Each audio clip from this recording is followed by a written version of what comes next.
বিরাট একজন বুজুর্গ ব্যক্তি, মুরব্বী একজন আলেম আমির হামজাকে তার মাকে উদ্দেশ্য করে এত বাজেভাবে একটা গালি দিয়েছে, যেই গালিটা রাস্তার হেল্পাররা দিলেও আমরা তাকে মারতে যাই। আমির হামজা কথা প্রসঙ্গে বলে ফেলেছিলেন, মা খাদিজাতুল কুবরা রাদিয়াল্লাহু আনহা তিনি ফরজ নামাজ পড়েন নাই, ফরজ রোজা রাখেন নাই, ফরজ যাকাত দেন নাই, ফরজ হজ করেন নাই। এই বিষয়টা উপস্থাপনের ক্ষেত্রে একটু ঘাটতি থাকতে পারে, তবে তথ্যগত বিষয়টা কিন্তু ভুল নয়। তার কারণ মা খাদিজাতুল কুবরা রাদিয়াল্লাহু আনহা ইন্তেকাল করেছেন নবুয়তের 10ম সনে, আর নামাজ ফরজ হয়েছিল নবুয়তের 12 সনে, মা খাদিজার ইন্তেকালের 2 বছর পরে। তাইলে মা খাদিজা ফরজ নামাজ পড়েন নাই বিষয়টা এমন নয়, বরং মা খাদিজা মূলত ফরজ নামাজ পড়ার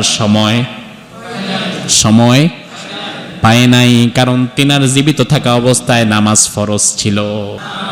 রোজা ফরজ হয়েছে মা খাদিজার ইন্তেকালের 5 বছর পরে, দ্বিতীয় হিজরিতে।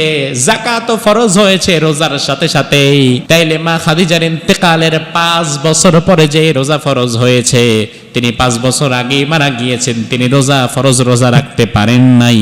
তাইলে দোষটা কি তার? তিনি তো সময়ই পান নাই। হজ ফরজ হয়েছে মা খাদিজার ইন্তেকালের 9 বছর পরে, 11 বছর পরে 9ম হিজরিতে। আমাদের মা খাদিজা মূলত ফরজ হজটাও পান নাই।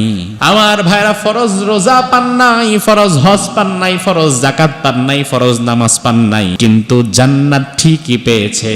তার কারণ মা খাদিজার ইমানের মধ্যে কোনো ভেজাল ছিল না। কথা তো সঠিক। মা খাদিজা তো ওই আমলগুলো করার মতো সময়ই পান নাই, ওগুলা ফরজ হওয়ার আগেই তো তিনি বিদায় হয়েছেন। আরে মা খাদিজা ফরজ যাকাত কি দিবে?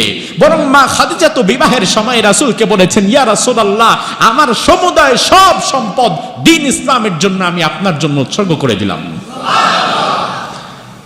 তাইলে বুঝেন, ইসলাম গ্রহণের সাথে সাথে যেই নারী তার সমুদয় সম্পদ ইসলামের জন্য ওয়াকফ করে দিতে পারে, যাকাত যদি ফরজ হতো ওই সময় মা খাদিজা বেঁচে থাকলে কি যাকাত দিত না?